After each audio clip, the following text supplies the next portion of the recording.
அப்பத்தா வடிவு எங்க போயிருக்கா? அதை ஏன்டா கேக்குற? அவ வீட்டுல தங்குறதே கிடையாதுடா. ஒரே சந்தோஷமா சுத்தி திரியறா. நிச்சயம் ஆயி போச்சுல, அதனால ஐயா வீட்டு மருமகளாவே ஆயிட்டா. அப்பத்தா இந்த கூட்டு எப்படி பண்ணணும், அந்த குழம்பு எப்படி வைக்கணும்னு ஒரே நச்சரிக்கிறாடா. இருக்காதா அப்பத்தா? அவ விருப்பப்பட்ட மாதிரியே வாழ்க்கை அமைய போகுது. அவ மனசுக்கு பிடிச்ச சரவணனே கல்யாணம் பண்ணிக்க போறா. சந்தோஷமா இருந்துட்டு போட்டுமே. அதெல்லாம் சரிடா. ஆனா உன் தங்கச்சி அந்த இளவஞ்சி கூட சண்டை போட்டுக்கிட்டே இருக்காடா. அதாண்டா மனசுக்கு சங்கடமா இருக்கு. நீதாண்டா அவளுக்கு புத்தி சொல்லணும்.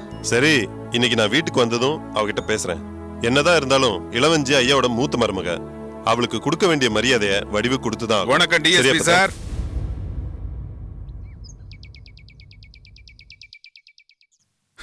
பேசுறதெல்லாம் நல்லா தான் இருக்கு. ஆனா நீங்க செய்யற செயல் தான் சம்பந்தம் இல்லாம இருக்கு. வாங்க வாங்க, உங்களை நான் எதிர்பார்க்கவே இல்லை. தங்கச்சி கல்யாண விஷயமா பேச வந்திருந்தா உங்களை நான் மச்சான்னு கூப்பிடுவேன். குலசேகர விஷயமா பேச வந்திருந்தீங்கன்னா உங்களை கார்த்திக்னு பேர் சொல்லி கூப்பிடுவேன். என்ன விஷயமா வந்திருக்கீங்க? என் மாமாவை உடனே வெளியில விடுங்க. அத சொல்றதுக்காகத்தான் வந்தேன். முடியாது. அவர் மேல கம்ப்ளைண்ட் இருக்கு. கம்ப்ளைண்ட் கொடுத்தா உடனே உள்ள தூக்கி போட்டுருவீங்களா? சரி, கலெக்டர் மேல நான் கம்ப்ளைண்ட் கொடுக்குறேன். அவர் தூக்கி உள்ள வைங்களே பாப்போம். முடியாதுல்ல? 4 பேர்த்த விசாரிப்பீங்கல்ல. அப்ப என் மாமாவை மட்டும் ஏன் விசாரிக்கல? அவன் தெரியாம தான் கேக்குறேன். என்னையும் என் மாமாவையும் கிட்ட ஏன் பிடிக்கல? கார்த்தி, நீ என்ன சொன்னாலும் குலசேகரனை வெளியில விட முடியாது. டிஎஸ்பி சார், நான் வரும்போதே சமரசமா பேசலான்னு தான் வந்தேன். நீங்க இப்படி பேசினா அப்புறம் நான் வேற மாதிரி தான் பேச வேண்டி வரும். என்ன பேசுவீங்க? பேசுங்க. வேண்டாம் டிஎஸ்பி சார், என்ன பேச வச்சிடாதீங்க. என்ன மிரட்டுறீங்களா? இல்ல, யோசிக்க சொல்றேன். அதான் வெளியில விட முடியாதுன்னு சொல்லிட்டேனே. அப்புறம் எதை பத்தி யோசிக்க சொல்றேன்? சரவண சண்முக வடிவு கல்யாணத்தை பத்தி. ஏப்பா கார்த்திக் இப்படி பேசுற? அது முடிவான ஒண்ணு. அத பத்தி நாங்க ஏப்பா யோசிக்கணும்? குலசேகரனுக்கும் கல்யாணத்துக்கும் என்னப்பா சம்பந்தம் இருக்கு? இருக்கு. கல்யாணமே குலசேகர மாமா கையில தான் இருக்கு. கார்த்தி, சும்மா பயமுறுத்தாத. இந்த கல்யாணம் ஆண்டவன் முடிவெடுத்தது இல்ல, ஐயா முடிவெடுத்தது. அதை யாராலையும் தடுத்து நிறுத்த முடியாது. ஐயாவை விட குலசேகர மாமா தான் எல்லாமே என் தம்பிக்கு. நெருக்கடின்னு வரும்போது மாமா சொல்றது தான் கேட்பான். நீ பழைய சரவணனை மனசுல வச்சுக்கிட்டு பேசுற. சரவண குலசேகரனை விட்டு ரொம்ப தூரம் வந்தாச்சு. சரவணன் காதுல இனி எதுவுமே விழாது. டிஎஸ்பி சார், இங்கதான் நீங்க எல்லாரும் ஏமாற போறீங்க. இப்ப சொல்றேன் கேட்டுக்க. மாமாவை நீங்க வெளியில விடல, சரவண உன் தங்கச்சியை விட்டுருவான், கை விட்டுருவான். ஆமா, ஏன் மாமா சொன்னா உயிரியே கூட விட்டுருவான். அவன் சண்முக வடிவு கூட சென்னையில இருக்கும்போது எங்க மாமா கிட்ட தான் யோசனை கேட்டான்.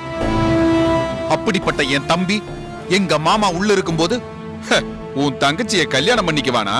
யோசிச்சு பார். போலீஸ் மூளையை கசக்கிப்பார். நான் சொல்றது புரியும். கார்த்தி, எனக்கு நம்பிக்கை இருக்கு. இந்த கல்யாணம் கண்டிப்பா நடக்கும். குலசேகரன் இல்லாமையே நடக்கும். நடத்தி காட்டுறேன்.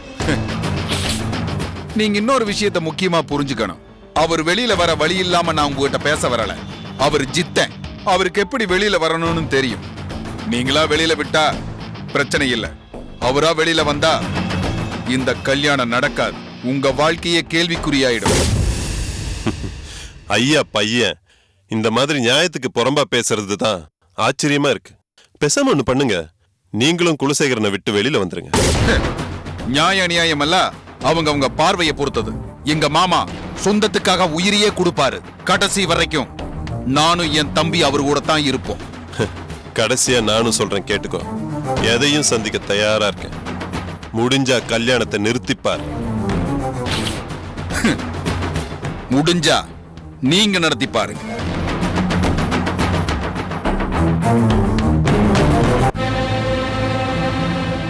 ஏப்பா, ஐயா விட்டு பெரிய பிள்ளை இப்படி பேசிட்டு போறா. இது ஐயாவுக்கு தெரியுமா? பேசாம ஐயா கிட்ட ஒரு வார்த்தை சொல்லிட. வேண்டாம் பத்தா, ஐயா இந்த மாதிரி விஷயங்கள்லாம் அனுமதிக்க மாட்டாரு. இதே எதுக்கு பெருசு பண்ணி ஐயா காது கொண்டு போனோம்? நாமளே சமாளிச்சுக்கலாம். என்னமோப்பா, வடிவு கல்யாணம் நல்லபடியா முடிகிற வரைக்கும் நீ கொஞ்சம் கவனமா இரு. சரியா பத்தா.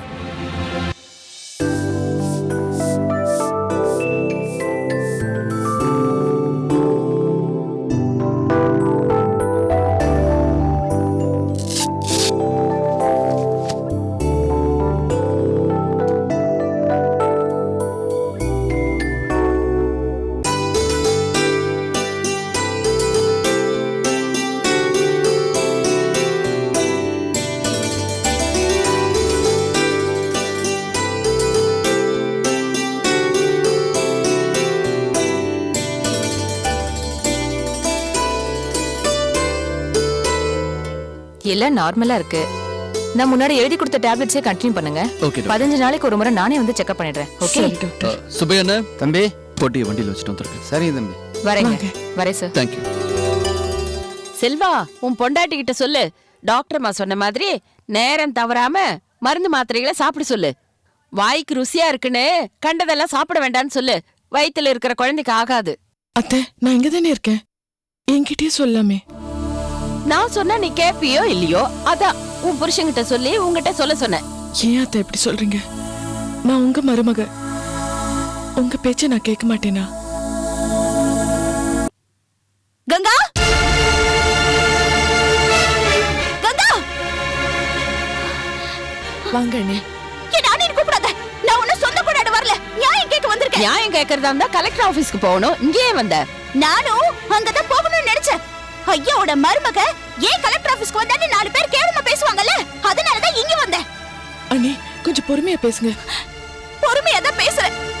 கோமாவோ வீராப்பாவோ பேசுறதுக்கு நான் என்ன ஜில்லா கலெக்டரா இல்ல ஜில்லா கலெக்டரோட பொண்டாட்டியா?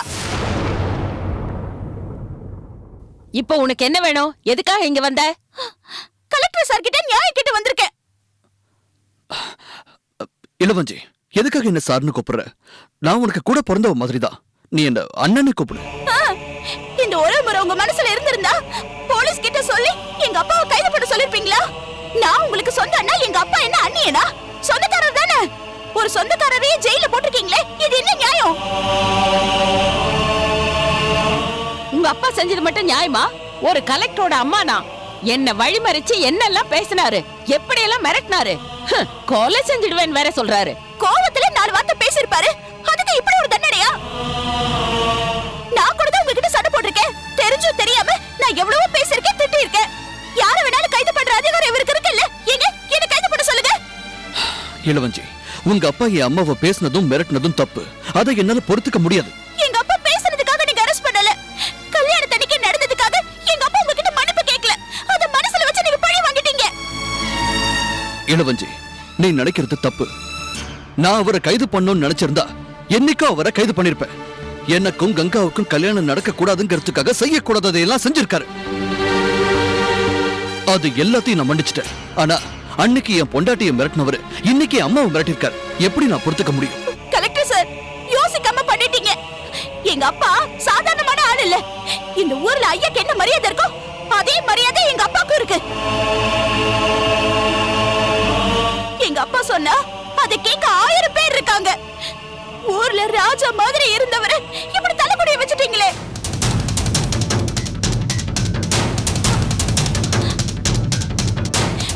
ஒரு பொம்பளைய திட்டாருன்னு சொல்லி ஜெயில அடைச்சு வச்சுட்டீங்களே. சீமா மாதிரி வாழ்ந்த எங்க அப்பாவை இந்த நிலைமைக்கு ஆளாக்கிட்டீங்களே. இதை நீங்க சொந்தக்காரருக்கு செய்யற மரியாதையா? இத பாரு இளவஞ்சி, நீ எது பேசணும்னாலும் ஐயா கிட்ட பேசிக்கோ. என் புள்ள கிட்ட பேசி எந்த பிரயோஜனமும் இல்ல. ஏன் சொல்ல மாட்டீங்க? உங்க புள்ள கலெக்டர், ஐயா விட்டு மூத்த மருமகன். நீங்க ஐயா சம்மதி ஆயிட்டீங்க. இப்போ நீங்க அவருக்கு புது சொந்தம். அவருக்கு சொந்த மச்சன எல்லாம் முக்கியம் கிடையாது. இளவஞ்சி, இத நான் ஒரு கலெக்டரா இருந்து செய்யல. ஒரு தாய்க்கு மகன் செய்யற கடமையை நினைச்சுதான் செஞ்சிருக்கேன். கலெக்டர் சார், நானும் ஒரு அப்பாவுக்கு பொண்ணு செய்ய வேண்டிய கடமை நினைச்சுதான் இங்க வந்திருக்கேன். இங்க பாருங்க, எங்க அப்பாவை எல்லாரும் கைவிட்டுட்டாங்க. அவர் இப்போ ஜெயில இருக்காரு. நான் உங்ககிட்ட மன்னிப்பு கேட்டுக்கிறேன். எங்க அப்பாவை வெளியில அனுப்பி விட்டுருங்க. இளவஞ்சி, உங்க அப்பாவை பழி வாங்கணுங்கிற என்ன எனக்கு இல்ல. என்ன செய்யணுமோ அதை தான் நான் செஞ்சிருக்கேன். குலசேகரன் மனம் திருந்தி வந்தா எல்லாருக்கும் சந்தோஷம்தான். உன்னை என் சகோதரியை நினைச்சு சொல்றேன். நான் என்ன செய்யணுமோ அதை கண்டிப்பா செய்யறேன். நீ போயிட்டு வா.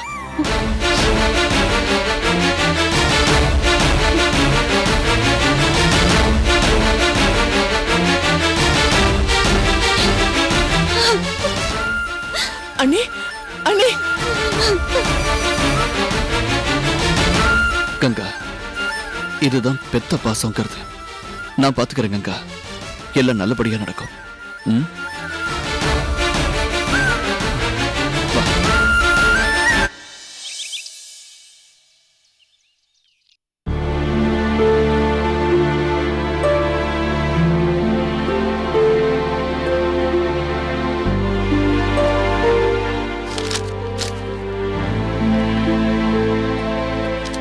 என்னடா என்ன விஷயம்? அண்ணா, நான் என்னென்ன துரோகம் பண்ணேன்? நீ எதுக்குண்ணே இப்படி ஒரு காரியத்தை பண்ணிட்டு இருந்தீங்க? நானும் கல்யாணம் பண்ணிக்கிட்டு குடும்பஸ்தனா வாழணுங்கிற ஆசை எனக்கு இருக்காதா? என்னடா சொல்ற நீ? என்னென்ன தெரியாத மாதிரி கேக்குறீங்க?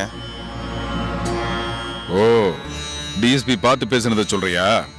பார்த்து பேசலண்ணே, மிரட்டிட்டு வந்திருக்கீங்க. எதுக்குண்ணே மிரட்டினீங்க? எதுக்கா? ஏண்டா நம்ம தாய் மாமனை அரெஸ்ட் பண்ணி உள்ள வச்சிருக்கா, அதை பார்த்துட்டு என்ன சும்மா இருக்க சொல்றியா? கேட்க வேண்டியதுதான், நியாயமா பேச வேண்டியதுதான். அதுக்காக என் கல்யாணத்தை இழுத்து எதுக்குண்ணே பேசுனீங்க? நீங்க கல்யாணத்தை நடக்க விட மாட்டேன்னு சொன்னது அவர் தங்கச்சி கல்யாணத்தை இல்லைண்ணே, என் கல்யாணத்தை, உங்க தம்பி கல்யாணத்தை. ஏன்னா உன் தம்பி கல்யாணம் பண்ணி சந்தோஷமா இருக்கணும்னு ஏன்னு நினைக்க மாட்டீங்க? அண்ணா, குலசேகர மாமாக்கு நான் ஒன்றும் பகையாளி இல்லை. அந்த டிஎஸ்பி விரோதியா இருக்கிறதுனால என் கல்யாணத்தை மாமா வெறுக்கிறாரு. அண்ணியும் அந்த வெறுப்பை தான் காட்டுறாங்க. அப்பப்போ நீங்களும் கூட சேர்ந்துக்கிறீங்க. ஏதோ ஐயாவோட பெருந்தன்மையால என் கல்யாணத்தை நிச்சயம் பண்ணி இப்ப தேதியும் வச்சாச்சு. இந்த நேரத்துல டிஎஸ்பி கிட்ட மோதி எதுக்கு நான் வம்பு பண்றீங்க? இது நல்லதானே? ஏய், அப்போ உனக்கு உன் கல்யாணம் தான் முக்கியம், தாய் மாமா ஜெயில இருக்கிறது முக்கியம் இல்ல, அப்படித்தானே? முக்கியம் தானே. நானும் அவர் மடியில வளர்ந்தவன் தானே. அதுக்காக நான் என்னென்ன தப்பு பண்ணேன்? என் கல்யாணத்தை ஏன்னு நிறுத்த பாக்குறீங்க? அண்ணா, உங்களுக்கு ஒண்ணு தெரியுமா? அந்த டிஎஸ்பிக்கு நம்ம குடும்பத்து மேல எந்த மன வருத்தமும் கிடையாது. நான் குலசேகர மாமாவோட பழகிறது அவருக்கு பிடிக்காம தான் அவர் தங்கச்சி எனக்கு கட்டி வைக்க மாட்டேன்னு சொன்னார். எப்படியோ அவர் மனசு மாறி இந்த கல்யாணம் நடக்க போகுது. இப்ப போய் இடைஞ்சல் பண்றது நல்லதானே? டேய் தம்பி, மாமா நம்ம ரெண்டு பேரையும் அவர் தோல்ல தூக்கி வளர்த்தவர், அவருக்கு துரோகம் பண்ண சொல்றியா? அண்ணே, நான் கல்யாணம் பண்ணி சந்தோஷமா வாழணும்னு நினைக்கிறது அவருக்கு செய்யற துரோகமான? சரவணா, நீ இப்படி மனசு மாறுவேன்னு நான் நினைக்கவே இல்லடா. என் மனசு ஒண்ணும் மாறலண்ணே. நீங்க மாத்த முயற்சி பண்ணாதீங்க. ஒருவேளை உங்க பாசத்தால என் மனசு மாறி இந்த கல்யாணம் நடக்கலன்னு வச்சுங்களேன், என்னை நம்பி இருக்கிற வடிவம், அவளுக்கு துரோகம் பண்ண நானும் தற்கொலை பண்ணிக்கிறத தவிர எங்களுக்கு வேற வழி இல்லைண்ணே.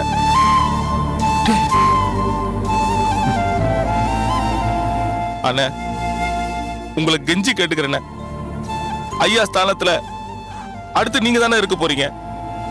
என் கல்யாணத்தை நடத்தி வைக்கிறது உங்க கடமை. உங்க நிழல்ல வாழணும்னு ஆசைப்படுறேன். அண்ணே, 10 வயசு வரைக்கும் தான் அண்ணன் தம்பி, அதுக்கப்புறம் பங்காளின்னு சொல்லுவாங்க. நம்ம அப்படியான இருக்கோம்.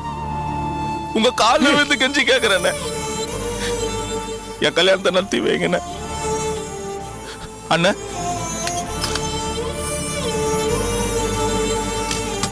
அண்ணே, நானும் சண்முக வடிவம் சென்னைக்கு போனப்போ அவளுக்கு கட்டுறதுக்காக வாங்கி வச்ச தாலின இந்தாங்கண்ணே.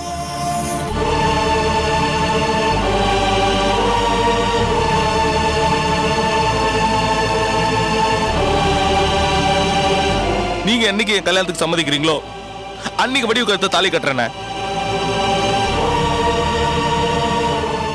எனக்கு கல்யாணம் ஆகாம நான் கடைசி வரைக்கும் இப்படியா இருக்கணும்னு ஆசைப்பட்டீங்கன்னா அதுவும் எனக்கு சம்மதம் தானே. எனக்கு தெரியும், நீங்க என்ன தம்பியா வளர்க்கல, உங்க புள்ள மாதிரி தானே வளர்த்தீங்க. நீங்க சொந்த ரத்தம்னு, என் உடன்பிறப்புன. உங்களால எனக்கு ஒரு சின்ன கெடுதல் கூட நினைக்க முடியாதுண்ணே. இனிமேல் என் வாழ்க்கை உங்க கையில, என் உயிர் உங்க கையிலண்ணே. இந்த உயிர் என் உடம்புல இருக்கிறதும் இல்லாததும் உங்க கையில தானே இருக்கு.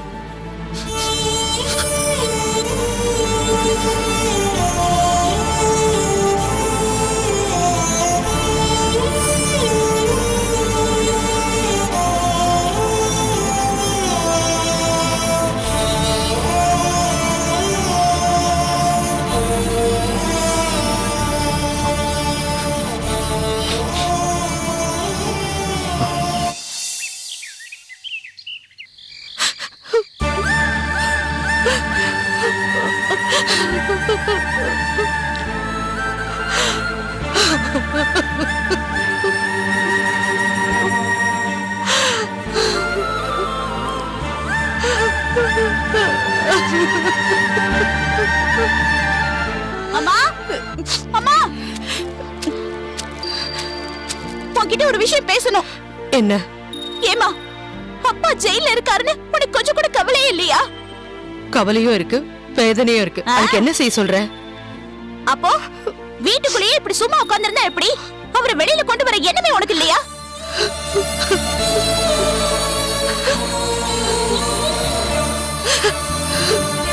மா, உன் கண்ணீரால ஜெயில் கதவை திறக்க முடியாதுமா.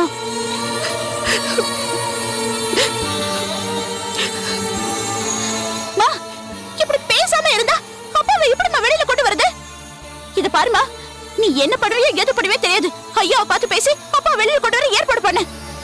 அது நடக்காதுமா. ஏமா நடக்காது? உங்க அப்பா எப்படிப்பட்ட மனுஷன்னு எனக்கு தான் தெரியும். உங்க அப்பாவை வெளியில கொண்டு வரதுக்கு நான் போனாலும் வரமாட்டாரு, அவர் தங்கச்சி நாச்சியா போனாலும் வரமாட்டாரு, அவர் மகன் போனாலும் வரமாட்டாரு. ஏன் இப்ப நீ சொன்னியே ஐயா, அவர் போனாலும் வரமாட்டாரு.